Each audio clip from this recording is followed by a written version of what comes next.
Hey everybody, how's it going? Welcome to the next episode of the Jake Fletcher Show, recording a Zoom podcast for you all today with a phenomenal agent, fellow RE/MAX agent at RE/MAX Advanced Realty in Miami. This is Feldman, and I'm super excited to have Hal on the program today. Thank you for joining us, Hal. It's my pleasure. Jake, you're great at what you do as well. And everybody seems to be Zooming, so why not it be us today? Why not? Exactly. So for those watching this in the future, we are currently in this timeline still on quarantine for coronavirus. Hopefully by the time people are watching this, that's all over and done and in the past. But yeah, it's the new standard today, and we're adapting and we're conquering. So it's awesome. But Hal is a fantastic agent, guys. He's somebody who I really wanted to have on the program because he's always got really good advice. He has a lot of good insight. He's a top producer. He knows Miami's real estate in and out. He's been in it for how long? Over a decade at this point. Over a decade in Miami's real estate. So tons of experience, not just in Miami, but also just in real estate in general. Hal also has a background in media. So today we're going to be talking about a lot of content creation focused questions, as well as talking about real estate in general and just having a little bit of an open dialogue and picking Hal's brain.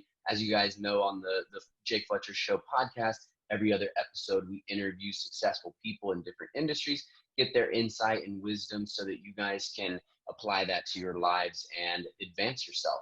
So that's what we're doing here today, and I want to thank you for joining us, Hal. Again, my pleasure, and looking forward to talking to you about real estate and video. My Awesome. background, as you pointed out, was prior to a career in real estate.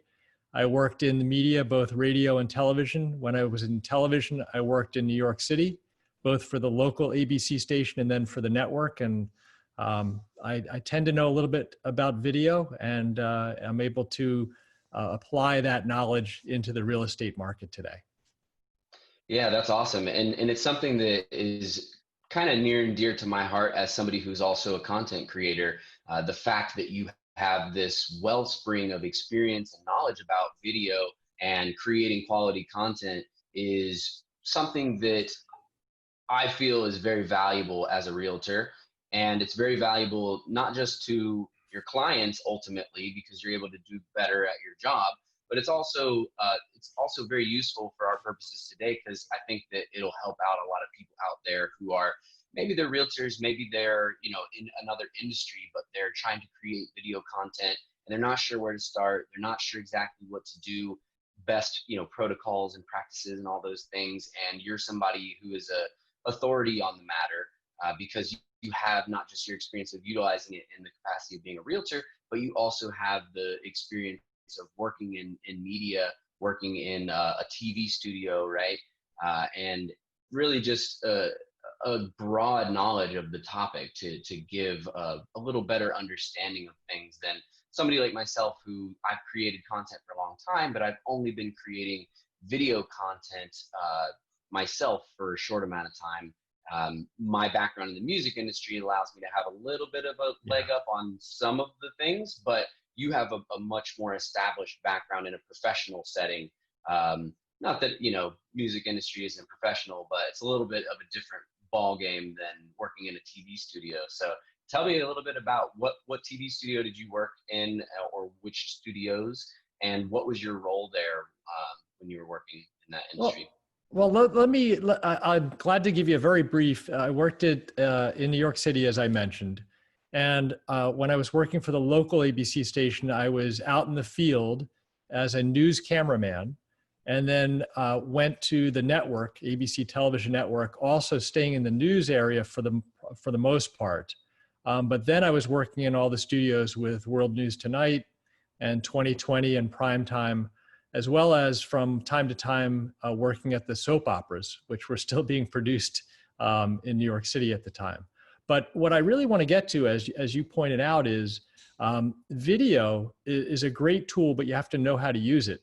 And here we are on a Zoom conference with a very specific purpose. We can't be side by side. We can't do video the way that we want to. And video is all about what you get in the frame. So for example, those of you that are watching, and Jake, we can certainly interact with each other, look at Jake's picture and my picture. If we want to talk about professionalism, and I'm going to do this in a lighthearted way, Jake's got on a t-shirt. Okay. Jake's got on a t-shirt, no collar. Jake asked me to be on the show. We're in quarantine, and believe me, I don't wear a long sleeve collared shirt while I'm in quarantine. So it was my choice to put on this shirt, create a background, which is available in Zoom. I could have this background. I'm going to switch very quickly. I could go to a current listing of mine and produce that. I can be out of this world. I could even produce, a video segment where there's, geez, I'm at the beach with a long sleeve collared shirt. What's wrong with me? But the general idea here, Jake, is video is all about what you capture in the frame. And the second thing I'll tell you is it's incredibly important to talk about the audio when we're talking about video. Because the most important thing, believe it or not, when you're producing a video is what you're saying, and clarity with a good quality mic is a lot of what makes a successful video when you're talking about instructional videos like this. Now, creative videos are different, but what you and I are doing, both of us took a lot of time to figure out what was going to sound best that we had in our arsenal today to get the best possible sound. So that's facts. We literally sat there for a while troubleshooting because although we've both done a lot of Zoom meetings, the actual recording of a Zoom meeting is a different beast altogether. So troubleshooting and getting the best solutions, especially since we're going to be sitting here talking about video content creation, video and audio and stuff. So I'm going to put you on the spot a little bit, Jake, because it's a great lesson for those people that are looking at us right now and wanting to do it on their own. So when I was in television, we were using, $70,000 cameras and several $1,000 microphone and lighting kits rather. And then using a microwave truck or a satellite truck to get the signal back to the network and then getting it out. So we were using literally millions of dollars of equipment to do a live video. And it is absolutely stunning to me that every person that has a smartphone now has the ability to do what I did years ago for about the $500 price range to get a phone. And you could be live and have an audience, all for that same $500 that used to cost several $1 million to do the same thing.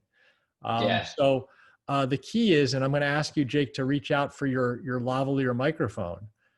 If you're trying to do something from your phone and you just hold the phone like a selfie mode and you go live, you're going to be okay. If you want to set yourself apart, it's the lavalier microphone that plugs into that phone that's going to take you to the professional, we'll put it in quotes, the professional level.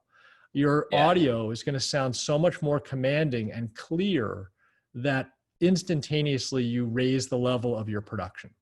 And it costs under $20 to get a microphone like that and plug it into your phone.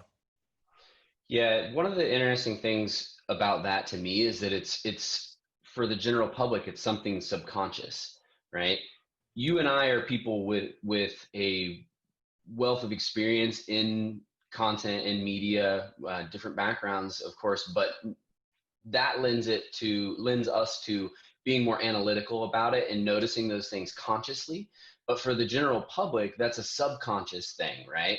Not, like most people aren't going to sit there and be like, man, this audio quality is kind of subpar, but in their subconscious, it doesn't come off as that pro level, that expert level of audio quality, which makes it sound bootleg. It makes it sound like, you're using an iPhone 6 or something and recording a TikTok video. And well, most people are. yeah, exactly. And so the topic of content and the quality of it being a conscious versus subconscious thing, to me, reason I bring that up is because I find it so interesting, because a lot of people will downplay it, right? It doesn't matter, just press record, which to an extent I do believe with the philosophy of don't let your gear hold you back from creating content, right?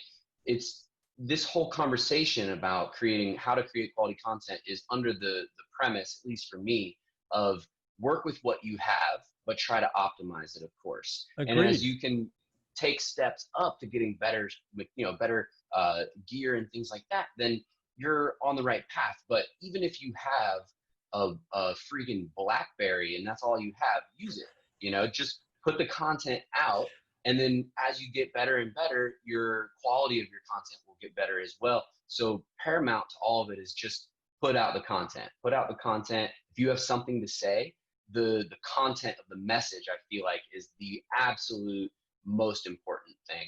Next is the quality of the audio, and then the video after that, because a lot of things too, nowadays people are just listening to, like, for example, this is a podcast. You can watch the video on YouTube, of course, but people will listen on whatever, their headphones or on their speaker while they're cooking or driving or whatever, and it doesn't matter as much the video quality over the audio quality. The audio quality takes the precedence. That's why I talked to you about that $20 microphone plugged into your smartphone is absolutely key. It changes the game.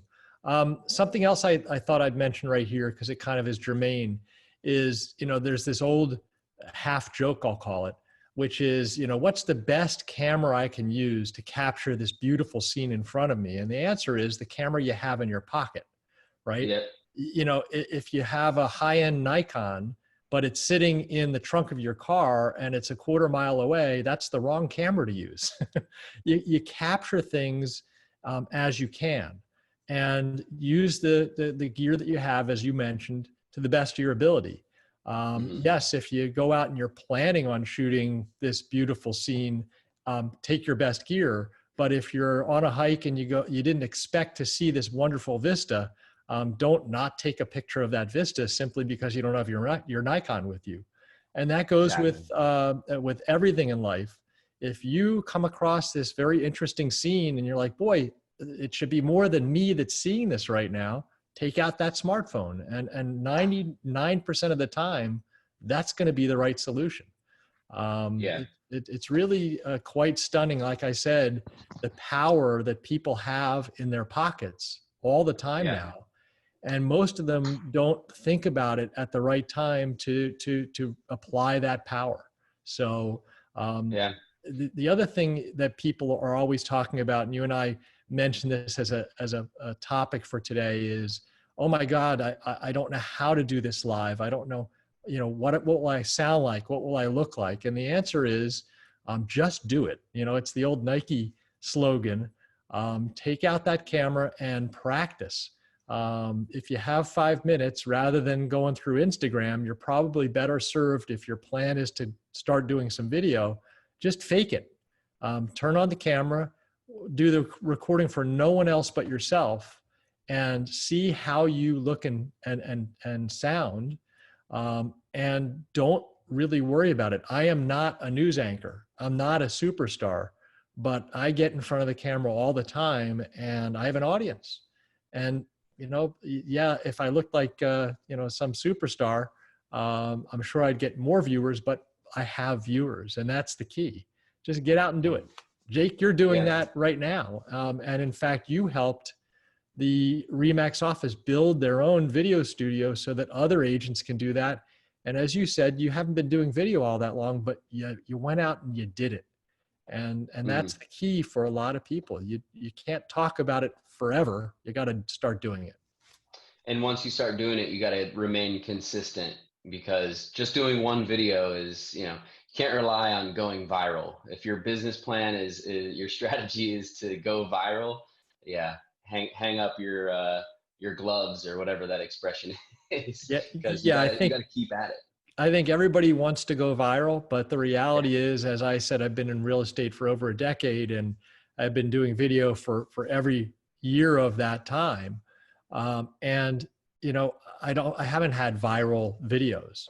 What I've had is a slow, consistent build of my audience and people that trust me and what I do in front of the camera.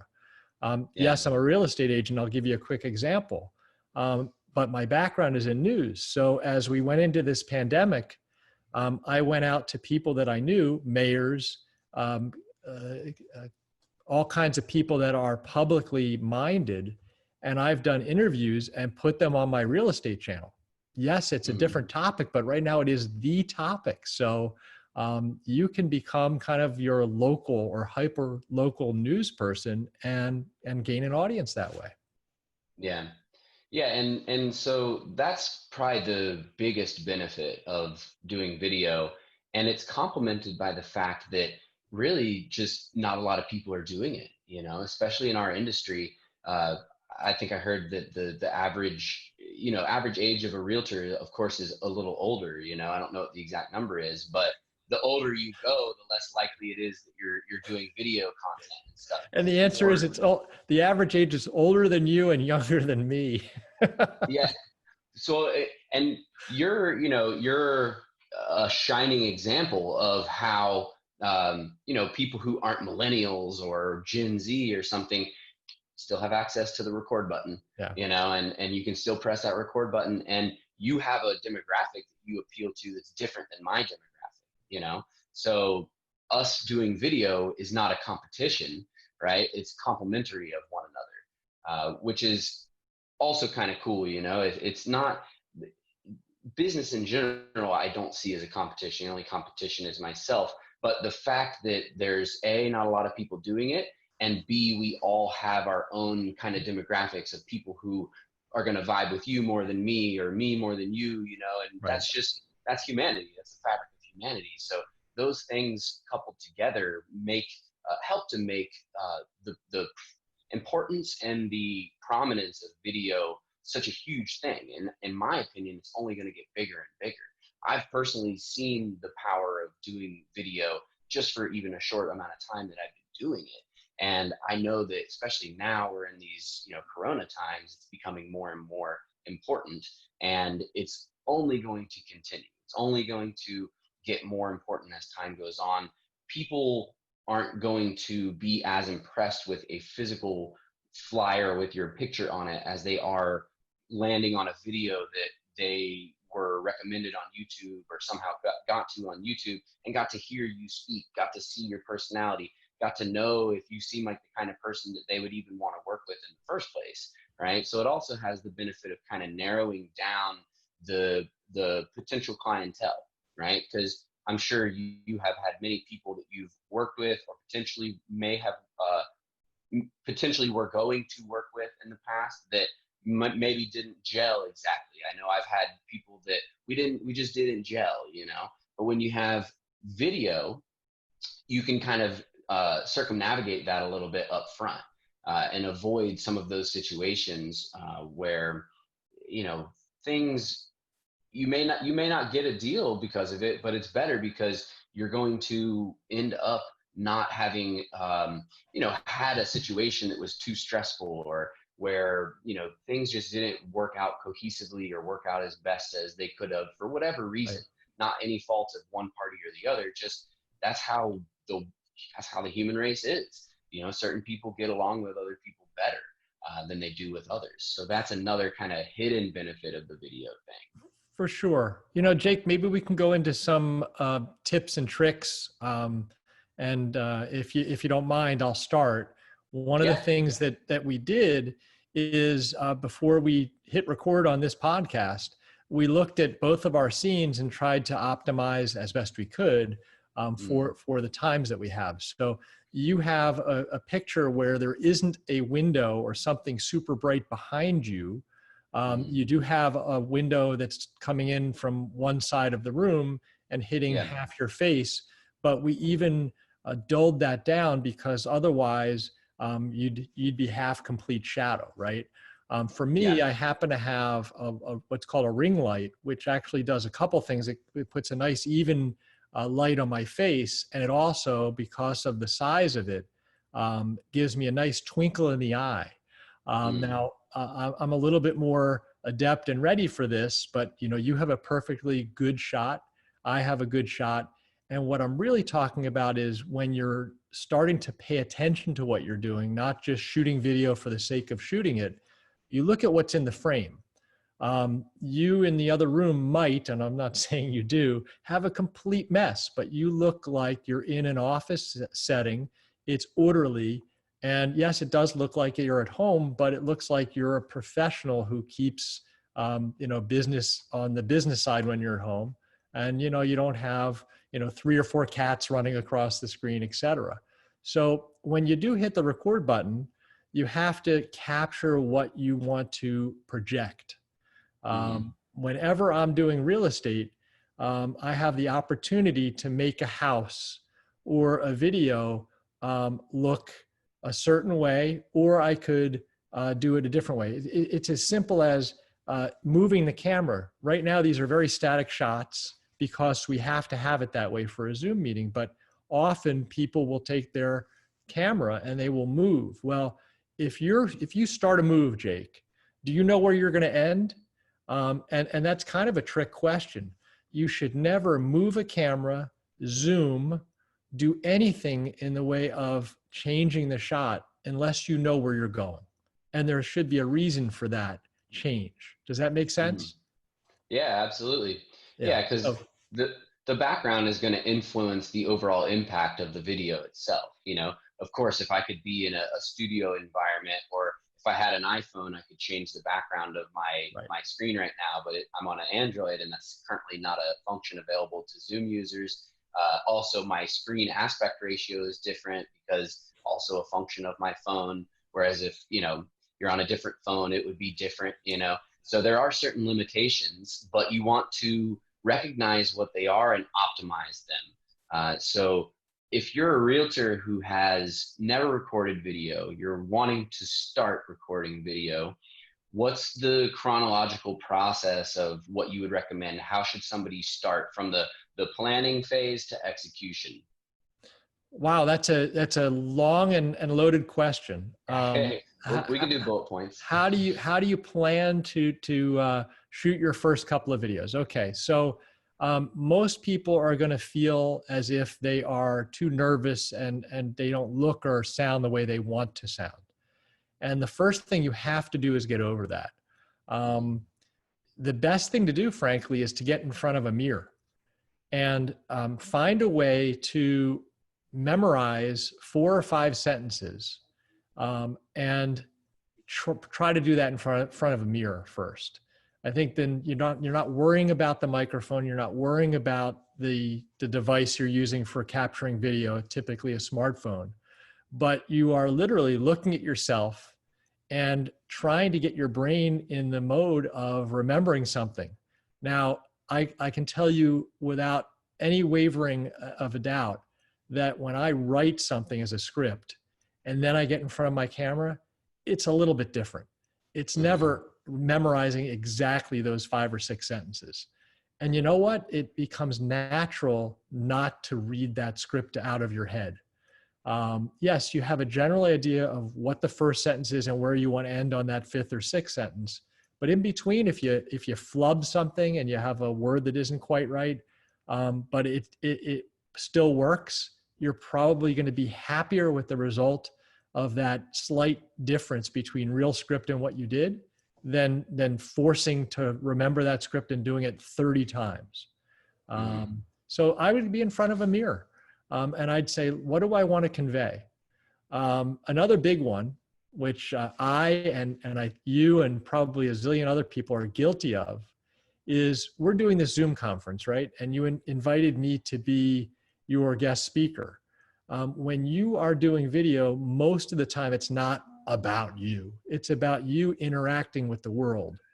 And you should always make sure that the world is a greater percentage of what you're putting on that particular video. Yes, you could be the best interviewer in the world, but people don't want to hear from you. They want to hear from the person you're interviewing, right? So that's big. If you're going to provide a window to the world, don't be in front of the window. Let the window shine through your videos. Yeah. I like that. That was a good summary of a topic that could be a whole college course, probably. I took many of them. Yeah, exactly. It sounds like you could teach them too. What about going off of kind of what we just ended on there, what about content? What kind of content should we can approach this from the perspective of realtors and also in general other industries more broadly speaking? What type of content? We know that, you know, as you just pointed out, kind of highlighting the story of someone else, or Yeah. you know, focusing on, it doesn't have to be someone else, it could be just a good subject, right? Highlighting that subject rather than yourself. But other than that, or in addition to that, what are some other types of content that realtors should be putting out? Like walkthroughs of houses, Okay. instructional videos, a day in the life of the realtor. What are your ideas about the types of content? Okay, so I'm going to turn this around a little bit. And we're going to have a conversation rather than me answering you. Yeah. Let's pretend we have two different houses that you, Jake, are going to list, and they're going to be listed tomorrow. One is in Hialeah. It is a duplex, and the other home that you're going to be listing is a 5-bedroom, 4-bath home in Coral Gables. So you've got very different subjects of what you're going to do, and both of them need to, in the times of coronavirus, need to have videos, because most people are not going to go out and visit the two homes. How are you going to attract via video people to be interested in those homes and potentially have enough information in those videos to maybe get interested and place an offer on both those homes? And what are the differences? I'm going to listen to you now and hear where you start off, and maybe I'll provide some guidance as we go along. So in that scenario, you have to recognize that you have different audiences, Right. right? So how you're going to present the content is going to be different, right? For the Coral Gables one, we're going to sell the lifestyle more. You know, you're going to get more shots of the neighborhood and the beautiful foliage, the ancient oak trees, and, you know, really put you in that on that street, in that house, and let you feel what it's going to be like to live there, right? With the one in Hialeah, we have more of a utilitarian approach. It's a duplex. Maybe somebody's looking at it as an investment. Maybe they're looking to live in one unit and rent the other. Maybe they're just looking to move in and have their in-laws live in the other unit or something like that, right? So for that scenario, we have a different audience altogether. We're not selling the lifestyle as much. We're selling the practicality of it. We're selling, you know, the proximity. We're selling the features. You know, look, this duplex has a fully updated kitchen, and, you know, things that are going to help to sell the house itself more than selling the lifestyle. Okay. I got to tell you, for me, I think you've nailed the core of what somebody should be thinking before they take their first frame of video. What's the audience? And then what's the subject, and how are you going to connect the audience to that subject home the right way? Now let me layer something else in and hear your thoughts on this.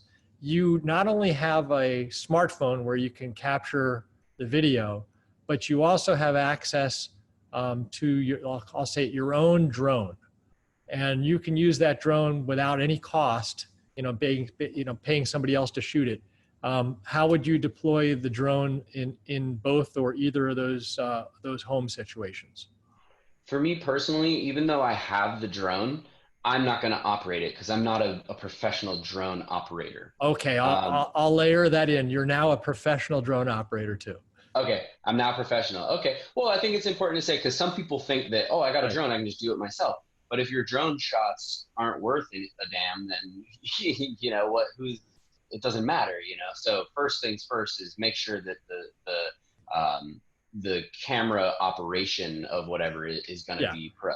So in If I'm in this mythical Yeah. scenario, you are a professional that can shoot any type of drone shot you want, and it costs you nothing. How do you apply that to Hialeah and Coral Gables? Yeah. So with first of all, you want to. This is more of a legal thing. You want to make sure you know the different protocols Yeah. and different, laws of where you're at. Make sure you're not breaking the laws. All that aside, I'm Once you're, I'm trying to steer you into a specific scenario.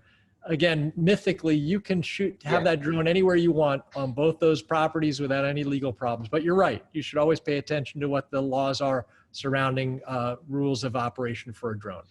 absolutely. So how I'm using the camera differently, the drone differently in the different situations.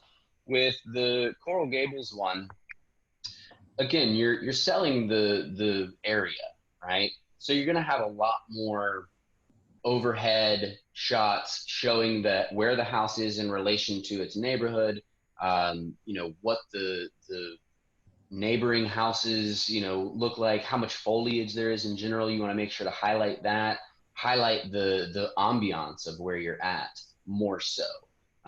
With the Hialeah one, I'm more showing, yes, I'm showing, I'll show, a couple cuts of the overhead, show the property itself, but it's more going to be like sweeping shots of the outside of the home, more heavy on that versus showing the ambiance of the immediate surroundings. Because as I love Hialeah, right? But Coral Gables ambiance is, a little bit different of a caliber, a little bit different experience living there. So you're in Hialeah, you're focusing more on showing the house and giving a 3D context to it almost.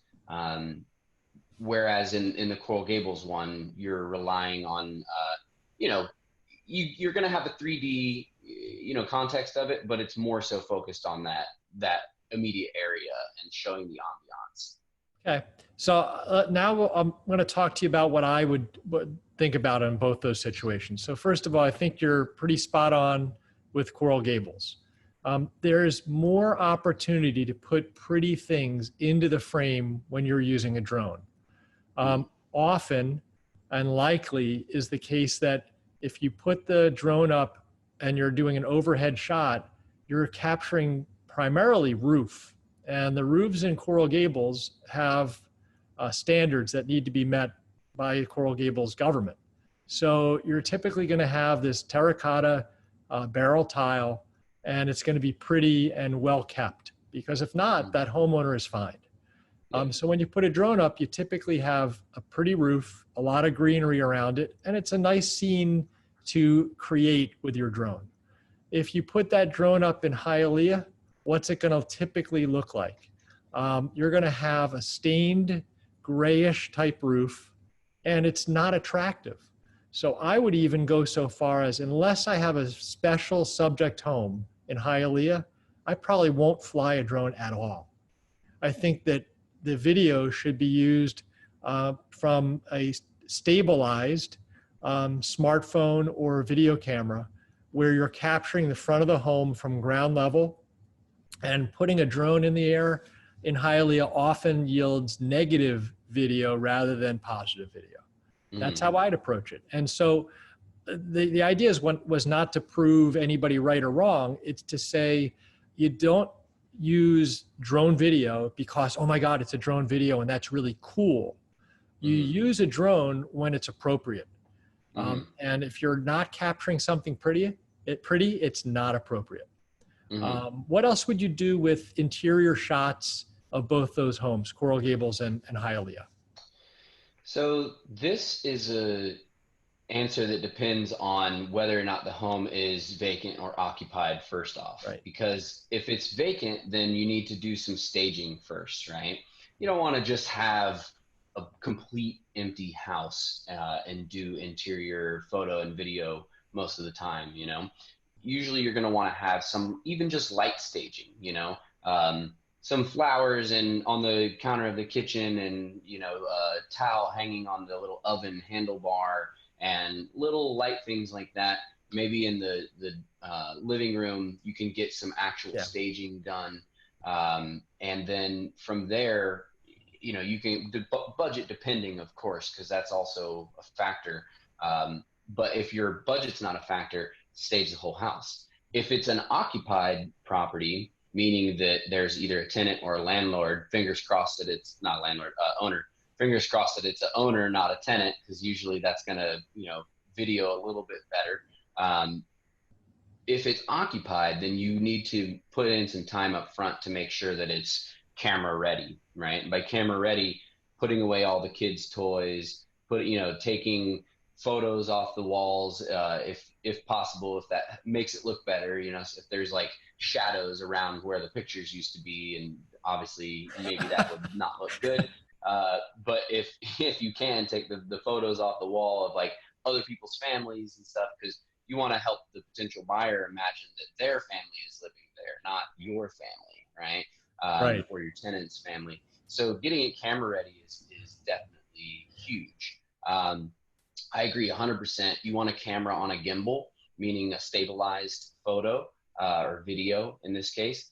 And you want to kind of tell the story of entering the home and what it's like to walk through that door. What do you see when you first walk in? Kind of chronologically, you want to make it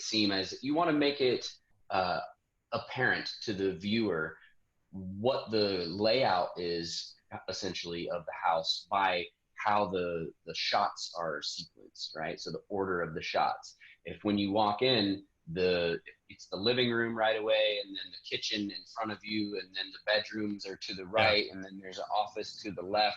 Think about the sequence of how you want to order those shots so that you get a feel of what that layout of the house is.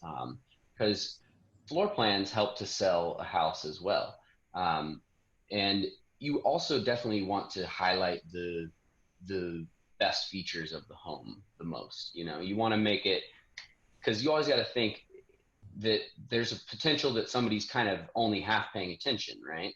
So if somebody's only half paying attention, then you want to have the one thing that they walk away from that video remembering be the best thing about that property, right? So repetition, the best way to do that is show that best thing a couple times. Don't just glance by it, give me 2 different shots of it, give me like a swoop in on it, something a little more impactful, Okay, so we started off the conversation, and you're still right where you need to be, and you're saying great things. We started off the conversation and the example where we're talking about how to shoot video during coronavirus, and you've given some great examples. How could you potentially show differences on your approach if this was not coronavirus? Would your videos be any different? And so I'm going to start off this one, and you can sprinkle in some of your ideas. So go ahead. During coronavirus times, my videos would literally be in the order of which a typical buyer would walk into a home and want a tour. So it would be very different, frankly, than the splashy kind of cool shots that I might do for a home when I know that I'm simply trying to attract somebody to come out on their own and visit the home. With coronavirus, you kind of have to show the driveway where they're likely to pull up and park, show the short distance between the parking area and the front door, or maybe they're going to go in through the garage. Whatever that typical homeowner is going to do to get inside that house, I think the video should reflect that. And then it's literally a walk entirely through the home, pausing at the more important rooms, like you pointed out, the kitchen and bathrooms, because typically a room is a room. That bedrooms have a bed in it and some, place to put clothing and a closet, right? So I'd spend less time on that and more time on the rooms that can be decorated and functionally different, kitchens and baths in particular. And then I would, literally walk through the way that I would show the home. And Jake, you and I know that there's some magic in that, right? A typical agent might just open the front door on a showing and let the other agent walk through the house and explain what they want to explain. I never do that. I spend probably 45 minutes to an hour before I list the property, walking that house and deciding what story I want to tell and how I want to tell it. And so rather than me doing that, the video has to do that. And again, that's coronavirus times, that's how I'd shoot both those videos. Hmm. If it was not coronavirus time, you said, oh, we'll swoop in, we'll do this, we'll have pans and spend extra time in the kitchen. And absolutely, you're right. That's what I would be doing. How can I use the video to be as attractive and visually pleasant as possible, rather than more utilitarian as I would do right now during coronavirus times? How about you? Hmm. Yeah, so the way I look at this topic is there are different types of videos, right? You have your property video, which is what you're essentially what you're describing. This is something that you use to blast it out to everyone on planet Earth. It's, you know, for all your social media, YouTube, etc. It's the video that you're going to probably put the biggest ad budget on, etc. Then I think that you could, especially during coronavirus times, have a separate video where it's more of a honest walkthrough of the house, right? This is only for coronavirus times that I would do this. You could narrate it if you want to, but I would only do that if you're like Morgan Freeman and you have, you know, the softest, smoothest voice, you know, because really when you're walking through a house, you're like, well, this is the kitchen and this is the living room. It's Yeah, obvious to people I that can this is the see it's the kitchen, kitchen. you That's know? why there's a Yeah. sink and an oven. Usually there's not refrigerators in the bathroom, you know? Right, exactly. And and agents tend to do that when they're showing a house too. So, and it's awkward for the potential buyer. It's also awkward for the audience of your video, right? So not necessarily narrating those obvious things. If you're going to speak, you know, give me some more information about the home and what it's like to live there and what are the features, you know, hey, the guys, there's actually solar panels on the roof here and, you know, blah, blah, blah, or whatever the selling points are. Give me some extra nuggets of why I want to buy that house. Don't just narrate what I'm seeing, right? So that's during coronavirus times. I don't think I would necessarily do that during, you know, quote unquote normal times if that's ever going to be a thing again. But That's there's true. also, yeah, and there's other types of videos too. You have your interior walkthrough video that's like your ad video, shall we say, for lack of a better term, the one that you're blasting out to everyone. Then you have potential to have like the drone video that's giving more, if you're in the type of area where you want to give more of the ambiance of the area and things like that. Those could be two separate videos, right? You could also combine them into one video. So there's different approaches to it, is how I see it. And it really goes back again to your audience. You have to know your audience. You have to know who you're appealing to, how they're going to receive it best. And the only way to get to that knowledge is essentially trial and error. You can do your research, do your Google. That's 100% valid, and I recommend it. Don't just, you know, wing it, wild, wild west. You know, just go out and whatever happens, happens. Put some thought into it for sure, because it's going to come out on the finished product. If you put more thought into it, it's going to be apparent. If you just literally press record, that's going to be apparent as well. Again, both scenarios better than having no video, right? But we want to have the best video we can, right? So it all goes back to knowing your audience at the end of the day. Now, in Jake, well, terms of, let me go interrupt you ahead. for 1 second, because there's a point that you made, and I want to kind of expand on that. You said that you would not narrate unless you had Morgan Freeman's voice, Yeah. and I agree with that. Now, interestingly enough, a lot of people, agents, are going to go listen to this podcast, get inspired. They're going to go out and shoot that walkthrough video. Without narration, many of them are just going to use the audio of them walking through the house and blast it out there. And I would Mm-hmm. definitely say, don't do that. Yeah. You don't want to hear footsteps, often with a heavy echo in an empty house, right?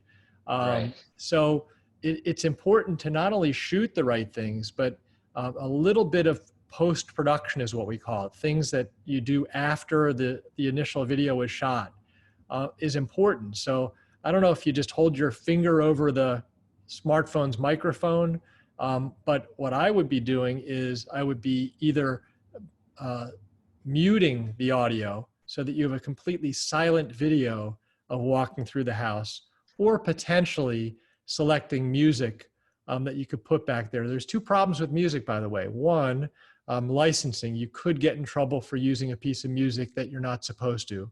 You should be Mm-hmm. paying the artist for use of that. And two, quite frankly, we've got a worldly audience of people here in Miami. And so if you put on some Latin music as a background, you might attract a certain type of audience, but you might offend or just turn off somebody else. So I would go with the silent video. That would be my choice, simply because you can't offend anybody, and you're not going to have a problem with music licensing. How about you? What would you do there? Personally, so when we're looking at the different types of videos, I would do different things. So for your advertising video, I'm doing definitely I'm not having audio from the scene that was recorded. Uh and this is something Check. you can do. Yeah, this is something you can actually do on your smartphone too. Right. So a lot of people, especially because me personally, I edit on Ableton Live, I edit my audio if I need to, and then I go and I'll edit the video and put the audio together on iMovie. You don't have to be that tech savvy. You can just download. There's a lot of apps on your phone that, like you said, you can drag and drop or whatever, load the video file that you recorded on your phone into that program, that Right. application on your phone, and you can either separate the audio and delete it, or you can mute the audio, and then you can bring in a song over it, right? So that's what I'm doing for the advertising video. For and also too on the music topic, since you brought that up, because that's very You're the important. musician, so tell us what we need to know. Yeah, and I actually come from a music business background as Right. well, having studied that in college. That was my focus. My major was music business. The licensing thing is definitely huge. YouTube will take you down in a split second, right? So take down your video. They'll take down your channel if you have repeated copyright claims filed against you, but they'll take down your video. The algorithm takes it down in a heartbeat. So don't use, songs that are that require a synchronization license. Go find some public domain music, or use a service there where you pay the creator of the content. They have very reasonably priced things that are like 5, 6, $10 a month that you have a whole library of music you can use. Right. So make sure that your content isn't infringing copyright, not just because it's wrong ethically, but because you'll get your video taken down and it's all for nothing. As far as if I am narrating anything, I will probably, and I do videos like that sometimes, what I will do is usually the video will start with some music, right, to get you in. Nothing offensive. You don't want to use, gangster rap. As much as I love hip hop, and I love all types of music, but you want to make sure it's music that appeals to everyone, or at least just doesn't offend as many people. There's Exactly. no song that every person in the world loves, maybe except for Pharrell's Happy. But other than that, uh, you'll maybe start the video with some music, kind of, if you have like a little title or something like that. The music is a little louder, get people into it, get them excited, they're watching this video. And then when you're narrating, bring the volume way down. For me personally, I get a little bit annoyed of things that are playing if it's going to be heavy on narration, I get a little annoyed of things that have the music in the background the whole time, especially if it's at a level where I can actually hear the music well, because the way my brain works, I will focus on the music more than what the person is saying more often than not. So if it's heavy on narration, music loud to start, and then it kind of fades into you speaking, right? And if there's a cut scene where you're not speaking anymore, you can bring the music back up to like 25, 30%, right? And then you're talking again, you fade it back down. If you really have to have the music going the whole time, just have it at a very, very low volume so that it's not distracting at all. So that's my thoughts on that. I mean, it really just goes back to knowing your audience, knowing what's going to appeal to people the most, and the only way through that is trial and error. So it all goes back to that the primary thing that you have to do, no matter what you're doing as far as content creation and video creation, is press record. That's the most important thing that you need to do, right? It's just make the content, and then all this other stuff follows, right? Which of course doesn't make the other stuff less important. It's a sequence, right? Doesn't matter how good of a mic or audio, video, whatever you have, if you ain't pressing record, So Yeah, that's my thoughts on that. I mean, what do you think as far as the benefits to the end client of using video? We've talked about it a lot in terms of realtors and why it's important for realtors or people in other industries, why it's helpful and beneficial for us. What's the benefit for the client versus using a realtor who doesn't offer video services? Great question. So as you were asking it, I started to formulate what I believe to be the core of the answer. Every single person that uses a professional real estate agent to list their home is going to be placed into the MLS. And that is the 800-pound gorilla.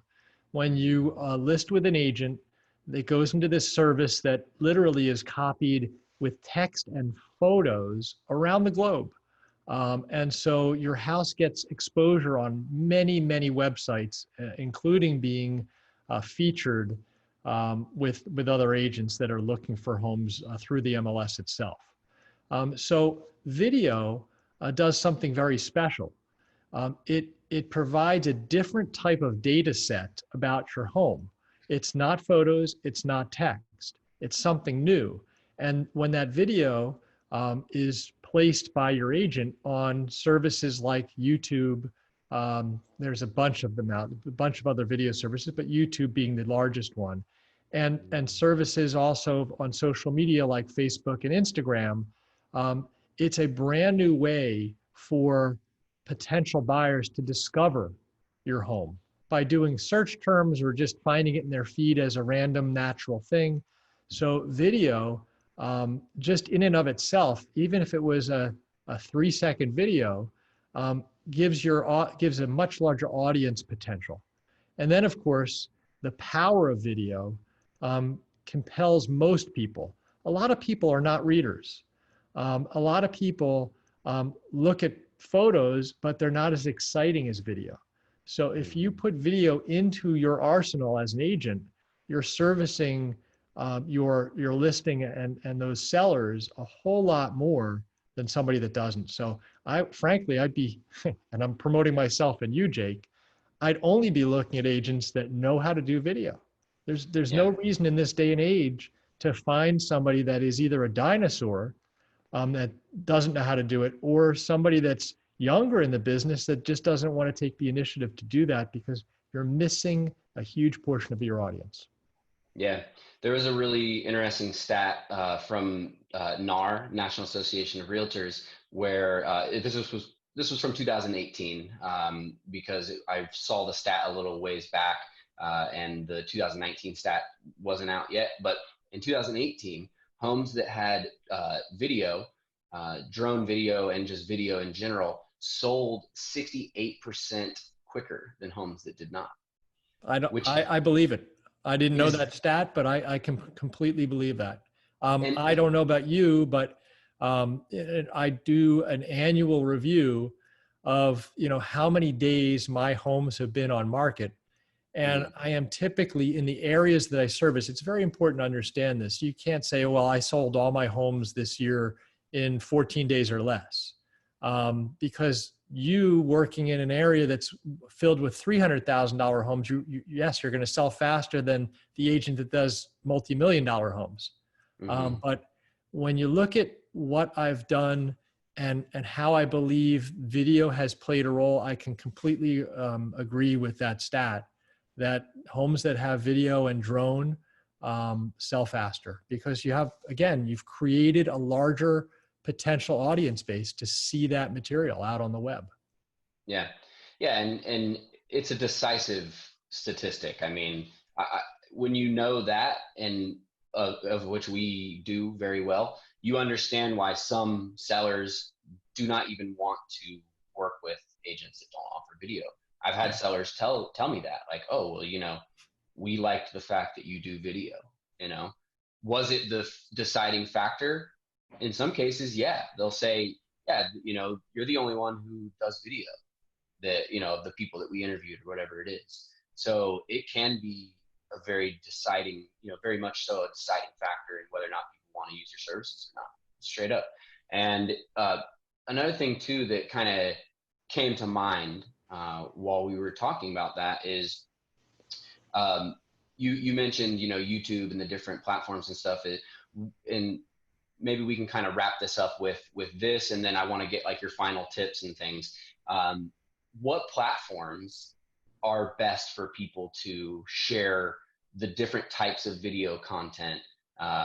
What do you use? What do you recommend? Well, first of all, I recommend that you start with one platform, because each platform you will find takes a certain amount of repetition before you start to get a sense of how you fit into that platform. So this is going back many years now, where Facebook really didn't have any video at all. The only platform I could start with was on YouTube. It was already pretty large and growing. And so when I produced videos, they went only to YouTube. And I learned how to aggregate my content. You don't just put a video up on YouTube and call it a day. You have to add tags. And back then, there was no such thing as automated closed captioning. And then once you feel comfortable with one platform, you go to the next. And it's not my advice. This is the advice from all of the coaches and real estate people that are out there telling people how to do what they should do. Again, the 800-pound gorilla in video is YouTube. So unless you have a specific reason to go somewhere else first, I would go to YouTube first. When you put a video on YouTube, YouTube is owned by this tiny little company called Google. And so when people go to search, where are they going? They're not going to Bing very often. They're going to Google, and Google's results are going to put YouTube videos ahead of any other video platform service. So that's where I would be. I would start with YouTube, and only when you feel comfortable enough, you can branch out to where you next feel comfortable. For me, it was Facebook. For you, it's probably Instagram. For somebody else, it might be a third platform or a fourth or fifth. But I really think that it's important, especially if you're just getting started, don't spread yourself thin, spread yourself thick in one place and get some traction there before you move on to a second or third or fourth place to distribute your video. But longer term, I find it very valuable to be on multiple services. It's the same video. You've already done the grunt and heavy work. Once you have a final product that you're happy with, I'm spreading it as far and wide as I can, because again, larger and larger potential audience. Yeah, absolutely. I think that's a fantastic answer. And YouTube, there's billions of people watching YouTube every day, right? Jake, I'll tell you my quick story because I think it's important. And then I also want to go back to something we talked about with the Hialeah and Coral Gables example. But this is the most strange thing to me. I've done some very high quality videos. I've done a lot of volume. I probably have, I would say, at least 1,000 to 2,000 videos out there right now of things that are real estate related that I've done. So I would call myself prolific in the volume of material I have put out there. About 10 years ago, I said to myself, what can I do in video that nobody else is going to be able to do? And I wanted to be unique in the real estate market, but here's what I came up with, because that was a bad way to start, but I'll explain it. A lot of people doing their video searches, they're in Illinois, let's say, somewhere out in the middle of nowhere, and they're thinking about moving to Miami, and they don't start looking at specific neighborhoods yet. They're looking to find out what Miami's like. And then they're going to slowly go from Miami in general to maybe some areas that are interesting. And then they're going to want to see what the neighborhoods feel like. Well, what can I do as a local real estate agent to make that stand out in the way of video? So here's what I thought. Somebody goes in and types Miami, and then they think, okay, well, maybe I'm interested in Coral Gables because I have some more money and I want to be in a suburb that's close to downtown, et cetera. And they're still using Google. So one of the things they can do when they get to the more micro level is they can use the Google Maps with that little guy that you hang and then drop them onto a street. And then all of a sudden you've got a picture view of that area. Well, I had been doing that for years because it's just fun to do. I want to drop myself into a different country and look at what the streets look like, or a different city. Well, here's what I did. I said, you know what I've noticed in Miami? The Google cars that take these pictures don't go past gated communities. They just simply don't go in there. I've got a unique opportunity. I'm a real estate agent. I know many of the people that are guards at those areas. I know people behind the gates. Why am I not showing video of that? So I started creating what I called Sunday drives. And they would go behind these gates and show the types of houses that were inaccessible to Google. Google, the biggest company on the internet in the world, right? And I'm beating them at their own game by showing videos that I call Sunday drives. So out of every video I've done, do you know what my number one viewed video is? It's a tour of Coral Gables behind the gates. And it was innocuous enough. It took me about 15 minutes to shoot that video. And I've become mini famous by doing those Sunday drives, and in particular, that one. It was Gables Estates is the community that I shot. And it's been nothing but traction for me. So as you develop your sense of video, find something that you can provide that's unique. Maybe it's just that you live in a particular community and you just know more things than anybody else. Get it out there. Is the point. Going back and wrapping up our discussion about Coral Gables house and the Hialeah house, how would you address if both those houses had laundry rooms, true laundry rooms? How would you shoot video for one, the other, or both? It's an interesting question. I don't think I'm shooting the laundry room unless it's like the most spectacular HGTV laundry room. It's going to be a small room. It's not going to film well unless it's just an exceptional cribs level laundry room, I am definitely, as you point out, I am definitely not shooting the laundry room in the Coral Gables house, because guess what? Almost every house in Coral Gables is going to have, well, I shouldn't say that. I'm going to change that to a large home in Coral Gables. They're going to have laundry rooms. So it's just another laundry room in another Coral Gables house. But Hialeah, where most of the laundry rooms are, the washer and dryer are sitting out on the back patio. Right. I'm shooting that laundry room because it provides a unique piece of information about that house. There's a laundry room in a Coral Gables duplex. I'm shooting that and I'm highlighting it. So again, video should uncover something important that you are able to convey to your audience that they wouldn't have known otherwise. And laundry room is as bland and boring as it is. Even if it had a whole bunch of junk just piled up, I'd clean up the junk as best I could, and I'd shoot that and make sure it was in my video for the Hialeah home. That's a good point. If you have a laundry room in a home where it's not typical to have a laundry room in that area, that's a part of the story, definitely. And I love how you saw the opportunity with the Sunday drive thing too and seized on that. I'll say, kind of to wrap this up, I have like my final tips, and then I'll ask you for your final tips. So just running through mine, and it kind of ties into, it's a nice segue from that, seizing that opportunity and seizing that moment with the Sunday drive thing. What I do, one of my tips to people is, you're not always going to have your best ideas when you're sitting down and you're like, all right, at 1 o'clock today, I'm going to sit down and plan out a video. That's not necessarily when your best ideas are going to come into your brain for a video.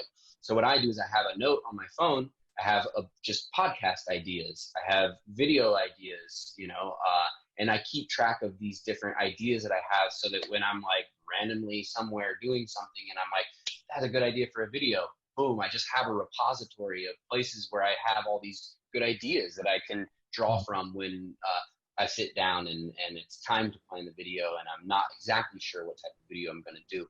So that's a tip that I would have for people. Also too, you want to make sure to repurpose your content, which is something that I'm personally trying to do more and more. I haven't been doing as good of a job as I want to, being real about it, but it's super important to repurpose, because especially if you're an independent agent, you don't have a video team working for you, then you want to optimize and get the most bang for your buck for each thing that you create, right? So of this whole podcast, for example, I could take a snippet out, like a 30-second little good nugget, or I could crop out your screen and then put a quote that you said and make that an image, like a meme, and put that on Instagram or whatever it is, right? So think of creative and smart ways to repurpose your content so you get the most, you maximize it the most.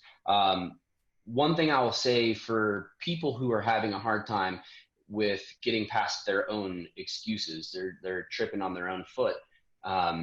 First of all, nobody is judging you more than you're judging yourself, most likely, right? And one thing I've learned in life in general is that people are not paying attention to every little thing that you do as much as you might think they are, right? We have a tendency to think like, oh man, everyone's going to notice this one little eyebrow hair that I have out of place, and it's like, yeah, but they will notice if you pick your nose. Don't pick your nose on camera.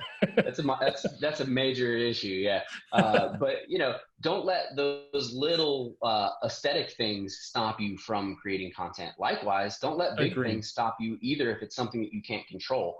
If you're like one ear is lower than your other ear, don't not record because of that, because at the end of the day, everyone has something about them, right? Nobody is perfect, right? Right. Everyone either has, maybe it's something visual that they don't like about themselves. Maybe you have a little bit of a speech situation, right?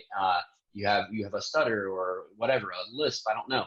But don't let those things that you can't control stop you either, because it might seem like, oh, well, I'm not cut out for it, whatever, blah, blah, blah. But at the end of the day, people are going to care more about the content that you're putting out than what you look like, or exactly how your voice, if you have Morgan Freeman's voice or Joe Exotic, and the biggest thing I will say about that is this is my last tip, is that it comes into this overall super important topic in my mind of authenticity. If you are fearless and you have, let's say you're Fetty Wap and you're missing an eye, right? And your ear is over, you have Picasso ears or something, and you're You still keep brave enough focusing to on get. ears. Is my ear lower than the other one? I just try not to tilt my head to the side. So let's say you have some serious, things, or minor or whatever, that you perceive visually that's not optimal.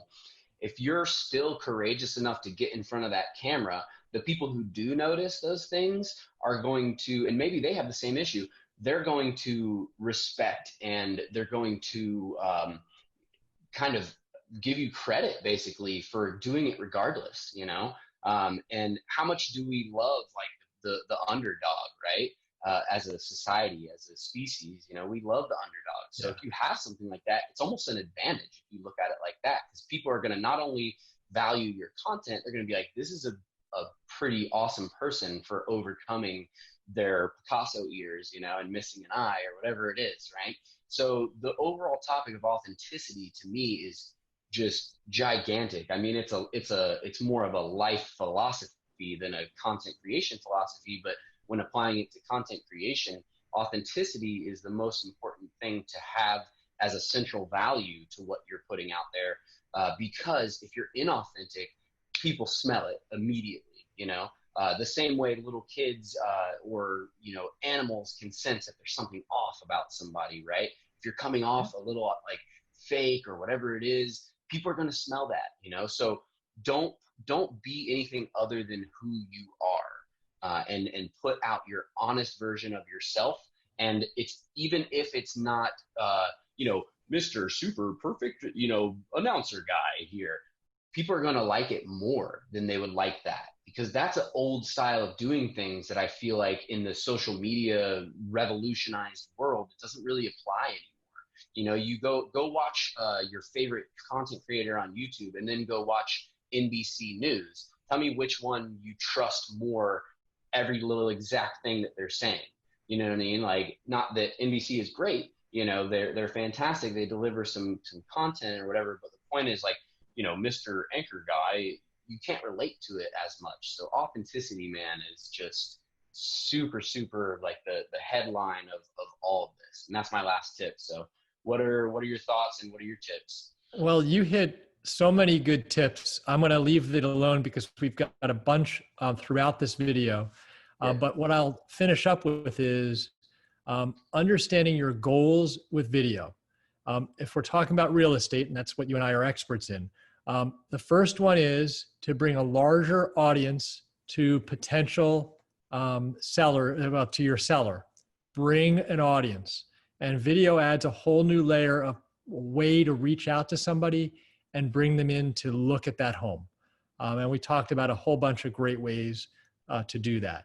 And the second thing that you're going to do with video as you build your volume of video is marketing yourself. And, we used to say, oh, wear a name tag, because every time you go out in public, people will start to recognize your name and your face. I never really subscribed to that. But what I have noticed is that with my videos, I do put my face in there from time to time. Most of the time I'm pointing the camera in the opposite direction, but I literally can walk into Publix or somewhere else that a lot of people are typically at. And even without a name tag, once in a while I get that look, I know that guy. Where do I know him from? And so pervasively, you're getting in people's faces in a nice way.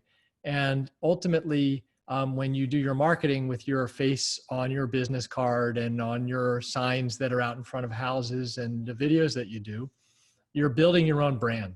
You're building your own marketing. So again, make sure that you're optimizing videos so that you're giving your sellers, when you list properties, the biggest possible audience, and market for yourself. Like, for example, if somebody went to Google right now and they typed in "meet Hal Feldman," guess what they get? They get my marketing video about me. Not that I'm trying to promote myself right now, but it's easy to see how video incorporated the right way into your business, whether it be real estate or something else, can eventually build you the traction that you need to be more and more successful. Jake, you've got more energy than anybody else I know. I really thank you for giving me the opportunity to meet you and your audience here. And I hope that we were helpful today. Absolutely. I think that there's a lot of great content here to help people out. And, again, thank you so much for being on the podcast. And I think people got a lot of good value. If you're somebody who is on that fence, you're on that border of, should I do real estate videos or videos for my business?